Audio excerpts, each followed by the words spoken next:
Welcome to the Wiser Wealth Management Roundtable, where we believe the best financial advice should always be conflict-free. I'm your host, Casey Smith. Guiding you to financial freedom are my co-hosts, Brad Lyons and Matthews Burnett. Hello, guys. How's it going? Hi, Casey. How are you today? Doing good.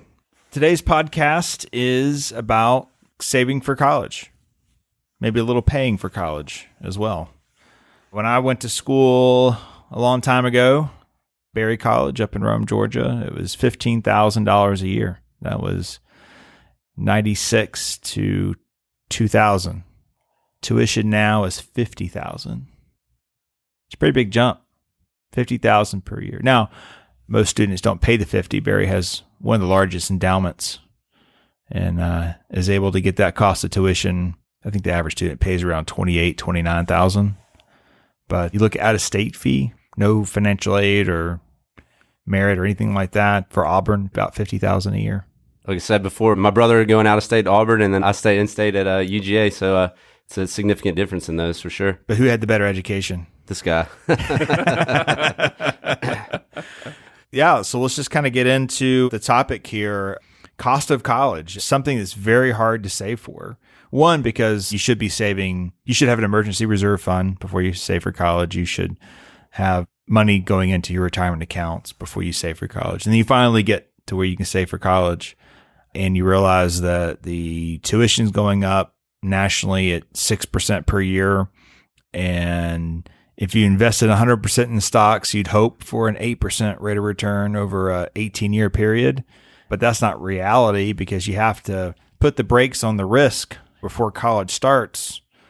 So maybe your average return is 6 over that time period.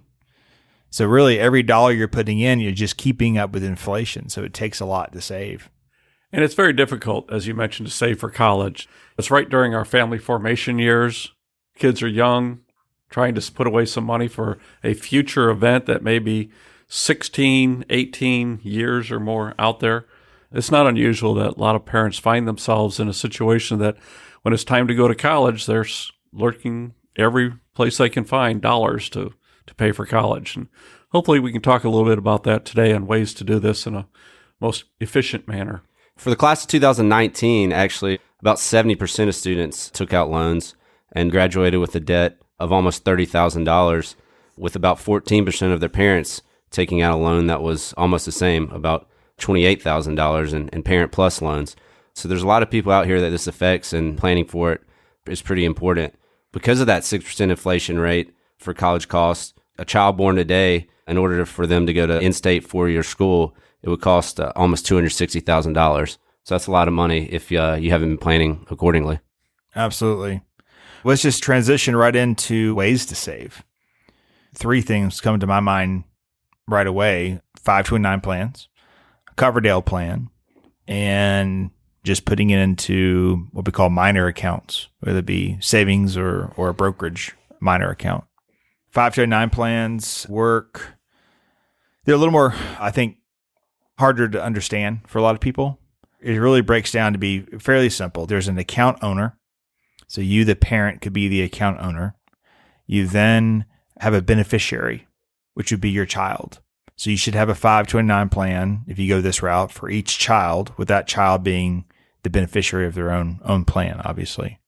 For some reason, if they don't go to school, or let's be positive, let's say they get a full ride, you could always transfer those assets to another child as a beneficiary, or even a cousin of that child as a beneficiary with no tax consequences whatsoever. The money, every dollar that you put in, will grow tax-free. So if you put $1 in when they're born and it grows to be $3 or $4 or $5, let's say $5, then when you pull out those $4 in gains, you won't have to pay any income tax on that. Right, as long as they're used for qualified education expenses. That's correct. Right. How much can you put in? The max you can put in Georgia is $235,000 into one child's 529 plan. There are other plans across the country that allow you to put in $500,000 as a lifetime maximum. Well, that brings up a good point that you had mentioned earlier as to why most people find these somewhat confusing. There are 50 529 plans out there because they're administered at the state level, whereas the other two that we mentioned, the Coverdell education savings account and the minor trust accounts are universal. So at each state, there's a different rule and different amounts that you can put in. And then each state went out and found a different investment manager for the plans as well. And citizens of any state are not obligated to use that particular state's 529 plan, but there may be tax advantages to do so. In fact, here in Georgia, there's a deductibility to some level of contribution if you put money into their 529 plan. $8,000 a year. That's right. Right. And $4,000 for single filers. And that was actually doubled from what it was last year. So it's a great incentive. Now, that's a state tax deduction, not a federal deduction. That's right. Correct. State tax is 6%, so you'd get Just do the math. 6% of the $8,000 if you put that in per year. And the popular one in Georgia is the Path to College. It's managed by TIAA CREF. They have a good plan, and normally, like you mentioned, on different investment options, usually can do some type of age-based investment. Yeah, there's really no reason to be paying fees other than a TIAA. I don't think that advisors should be charging for 529 plans, honestly. It's pretty much you fill out an application, you set it to age-based. We like age-based aggressive, and then it's on cruise control from there on out. It'll get more conservative as they get closer to college. There's also a plan in Nevada run by Vanguard that has low fees. So we do have some people that like to use the Vanguard plan because of lower cost, but there's no tax deduction if you contribute to a plan outside of the state that you live in. Another aspect of 529 that was recently added too was that for K through 12 tuition, you can use up to $10,000 annually for that as well. That's correct. At first, I got a little excited about that. And then I started doing the math. You'd have to put in a lot at once to really make that make sense. Right, for it to have enough time to grow. Yeah. To use it for K through 12. And then in that case, you wouldn't want to be an autopilot. You'd want that money to be very secure because it'd be used fairly soon. So the returns on that would be naturally lower. Yeah, expected to be lower. Would be lower. Sure. But there are cases where you may have been saving for college and now your situation has changed. You don't want to pull them out of school, or you need to put them into a school that you need help with financially. You could look at that as an option. I think too, when you said planning early, if it was maybe somebody had gifted a significant amount of money early on and that became a big pot of money that wasn't needed just for college, where you could pay for that private high school tuition, you are allowed to gift up to the $15,000 annual exclusion into the 529 plans. Or you're also allowed to use up to 5 years of the exclusion. So a couple could actually put in $150,000 as a married couple. So that'd be $75,000 per individual. Yep, absolutely. So 529s actually have a secondary purpose, and they're often used in estate plans in order to gift money out of an estate, but make sure that it's used for a specific purpose, such as education. And that's the $15,000 exclusion per year per individual that can gift that amount of money. So the secondary purpose can work rather well in an estate plan.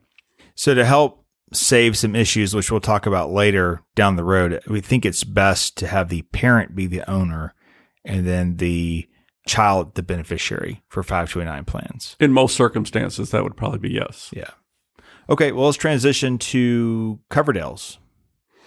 Coverdell's are an account that have been around for several years. In 2000, Senator Paul Coverdell from Georgia passed away while a senator in the United States Senate.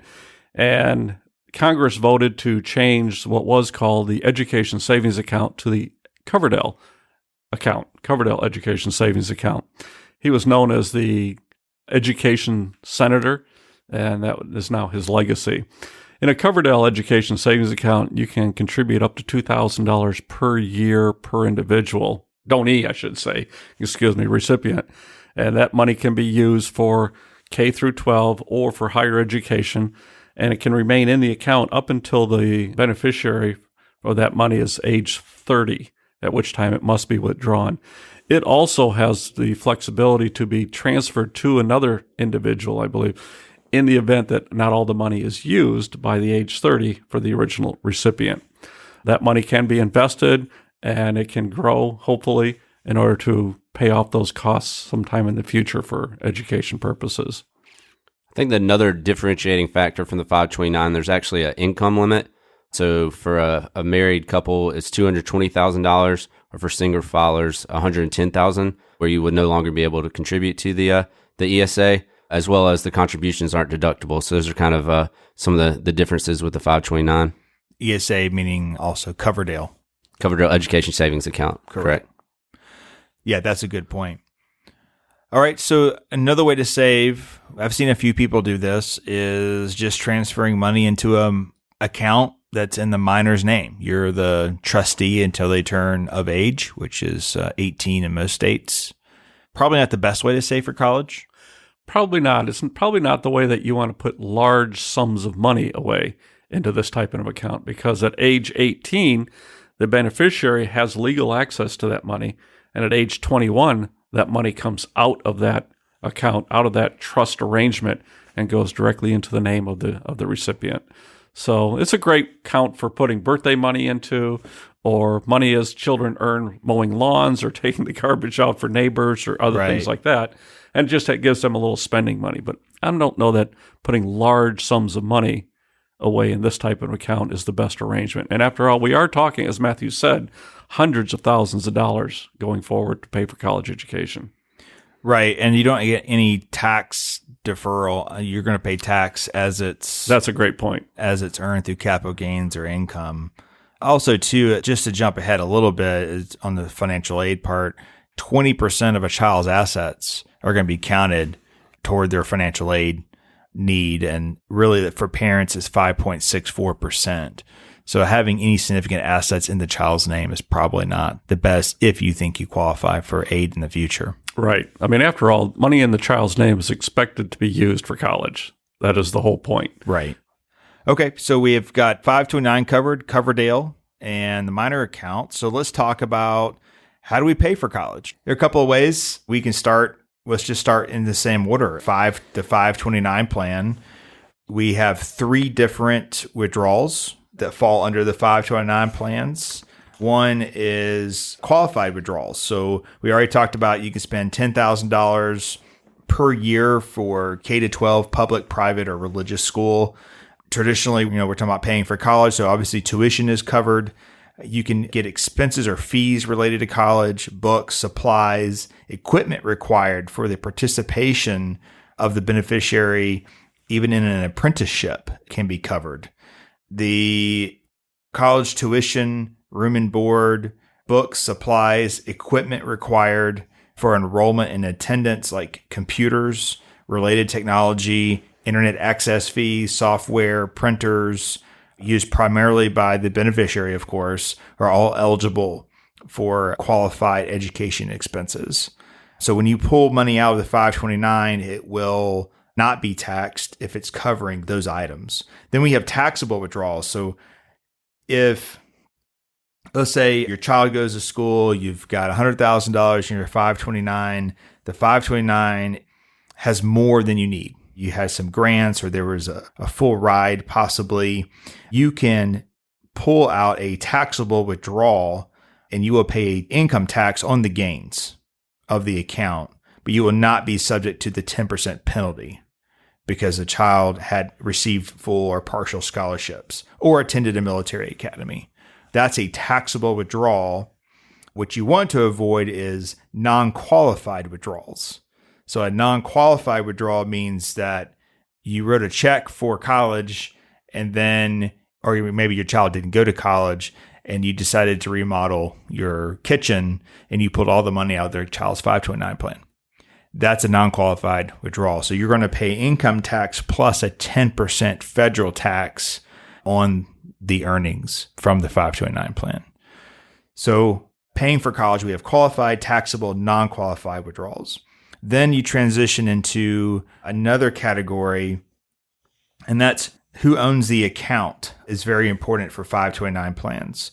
So if we have a grandparent who owns the account, right, and that money is withdrawn, then that money will count as taxable income for financial aid.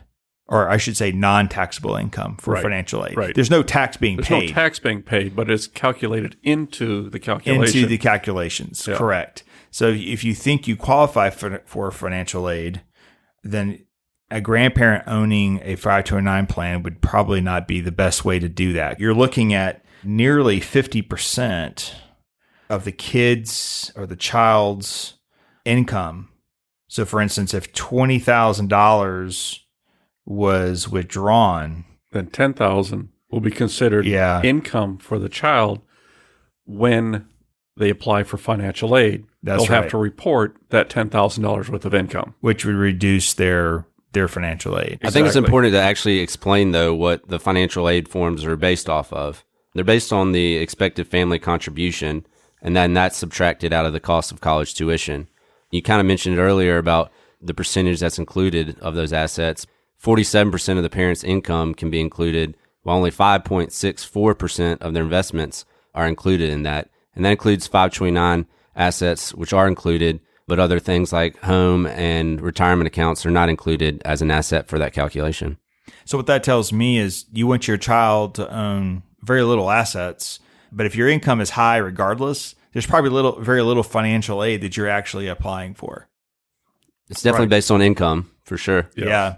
Maybe the best solution for paying for college is, you said it earlier, offline. Well, we have something here in Georgia that most of our listeners will know about. That's called the Hope Scholarship. But for people who have moved into Georgia over the past couple of years and have young children, may not fully be aware of this.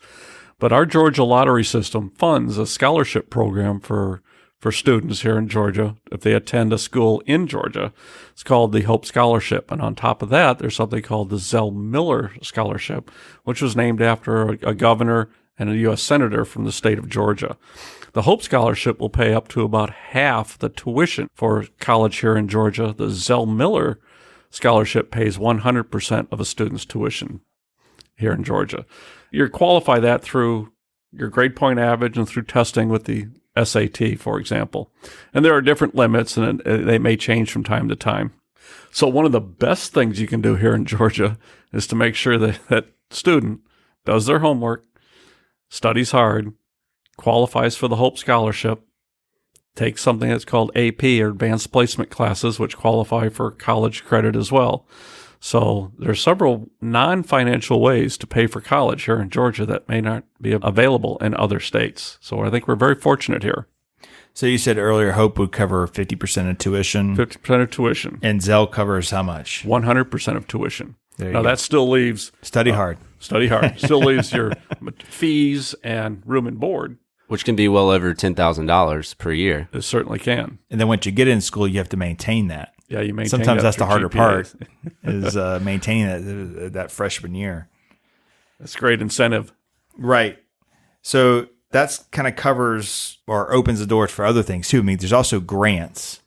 Marietta Rotary will do a grant. Maybe it's $1,000. Kiwanis will do a grant. Maybe it's $1,000, and you write a paper and you submit it and it gets judged. And if you're the winner, then you earn these little bitty grants, really, which add up to be something all in all. And I think that's the part that people forget about or are not aware of, is all these different things. My wife did a lot of that. she did a lot of $500 here, $250 here, and it all added up. Well, the wonderful thing about grants is they don't have to be repaid. Yes, exactly. It's a gift. It is a gift. It's a gift. The government has grants called Pell Grant. Pell Grant pays for a student to go to college, students with low income and needs, and those are non-return payable grants of Correct. money. But the private grants a lot of times don't have that low income requirement. That's right. It's available for anyone who wants to apply. You Correct. got to take the initiative. Right. And I believe there's online services that have whole databases of how to apply for these different grants. Most universities will post on their own websites different grants that are available that alumni have made possible for future generations of students to go through, often within the curriculum that alumni went through in the first place. Right, absolutely. Some are first come, first served, though, so you need to apply as early as possible. Oh, it's competitive. Yeah. It's a very competitive world out there when applying for grants. So then we have the Coverdell, paying through a Coverdell. It's very much the same way. You just have qualified tuition, right? You just do the withdrawal and pay the tuition. That's right. Pretty straightforward. Yes. A minor account belongs to the student now. We're in college. We're of age. So they will go to the bank, write a check, and get the cash and pay for college. You could qualify for financial aid. Probably most people listening to our podcast, I'm guessing, would not qualify for financial aid just based off of income alone. I think that's probably a fair statement. Low income financial aid, I should say. Right. There's also merit aid, where you're a really good student. They really want to say that you're an alumni of the school, and the school will give you money to come there, right? Right. That's always nice. D1 schools offer, and D2 schools will offer some athletic scholarships, obviously. And there's academic scholarships. So that's more through the application process, right? But it all begins with the FAFSA. Correct. So let's talk about that for a minute. The FAFSA is a free form available to anyone through the web, and you simply fill out the form using your prior year's tax information as a family, and that form is then submitted to a universal database that all universities can look into and all scholarship-based financial aid services can look into to determine things such as your expected family contribution and the available assets for a family to use towards that contribution. And that's normally applied for the October, the year before college, and based on 2 years of tax information previously. Then you would reapply each year as you go to college. And I believe that it looks back 2 years That's on correct. household income. Yeah. And then we transitioned to loans. I really talked about that much, but I saw a Dave Ramsey post recently of no one should ever have a loan for college. Like, his solution was go to a college you can afford, obviously study well in high school and try to get the Hopes and the Zells and things like that. You should work and pay your way through college, which I think that's a fair statement. If you worked at a local university and you lived at home, maybe that makes sense, but tuition's so expensive. I mean, how do you cover some of the bigger schools, $100,000 a year? How do you work? It's going to be tough with a low-paying job to do that. What kind of job do you have that's going to be able to cover that? I would agree. I would say that I would not want my children to walk out of school with debt. I think student debt has hit somewhere in the neighborhood of $1.5 trillion in total student debt today. Yeah, but it doesn't mean that you have to save 100% either to pay for their college. They can work while they're in school and contribute something. Summer jobs. Yeah, there's ways. That's something. And you can get that. The rest of that can be covered by these partial loans that you've talked about. You could have a private loan. There's a few companies that kind of have a majority of those loans. They normally require co-signers as well as higher credit scores for whoever's co-signing. But the majority of them are usually federal loans. And those can be the subsidized federal Stafford loans, the unsubsidized federal Stafford loans, and those unsubsidized loans you're usually having to pay back while in college, or the interest will be capitalized and added to your loan balance. So once you take out that loan, you should probably look into paying it down. There's also Grad Plus and Parent Plus loans where you could get one as a graduate, or the parent can take out the loan in their name and not for the beneficiary of the child. Or you also have the option for federal direct consolidation loans as well. There's a website that was passed to me recently. It's through Zippia, ZIPPIA.com. It'd be /research/education-ROI. We'll try to work this into our blog post for this podcast so you can link to it. But very interesting. You actually put in what career you want to follow. So the ROI at the end of that URL is return on investment. Your return on investment. If you want to be a history major and you end up working retail after college and you have $80,000 in student loan debt, the ROI is horrible. Yeah. Horrible. If you're going to be a physician, your ROI should be, of course, I heard a lot of physicians complain today about reduced income, but at some point they'll make it up. At some point they make it up. You think about aviation, so many people have spent $150,000, $200,000 to become commercial airline pilots. And those first jobs don't really pay much better than it was 20 years ago.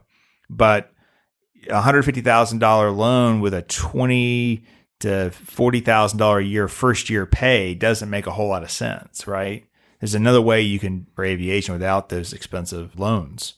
But yeah, so obviously this is a pretty neat tool to say, hey, is this worth it? We had a client several years ago say, well, my son wants to go to Duke, but I'm not going to let him go to Duke It's too expensive for what he wants to do. And I said, well, what does he want to do? He's like, oh, he wants to go into the ministry.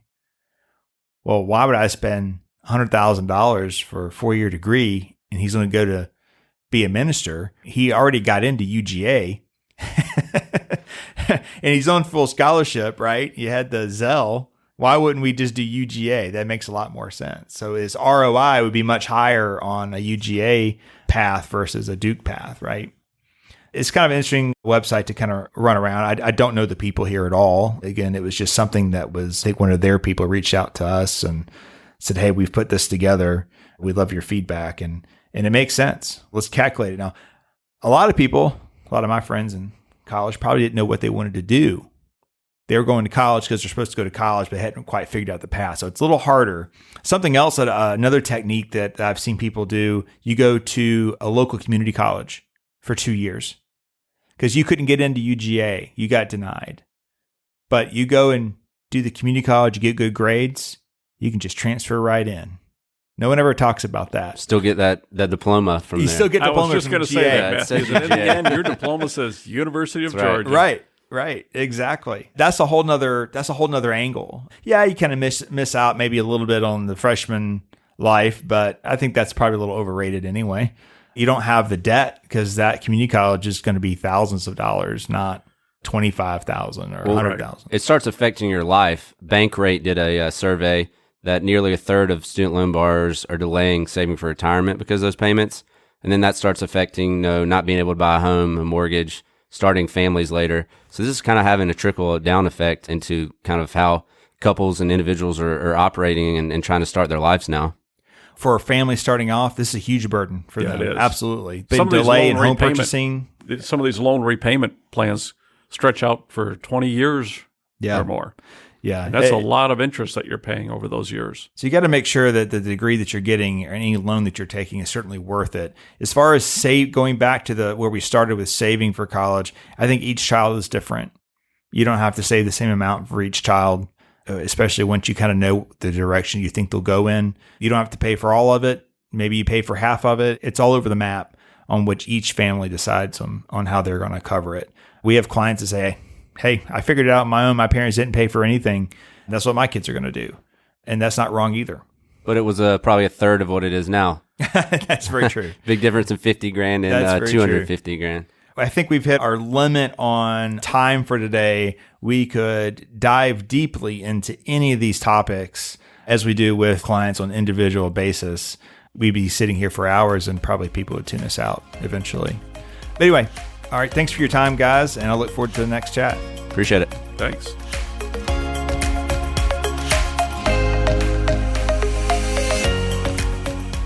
Wiser Wealth Management Incorporated is a registered investment advisor. Information presented is for educational purposes only and does not intend to make an offer or solicitation for the sale or purchase of any specific securities, investments, or investment strategies. Investments involve risk and unless otherwise stated are not guaranteed. Be sure to first consult with a qualified financial advisor and/or tax professional before implementing any strategy discussed herein. Past performance is not indicative of future performance.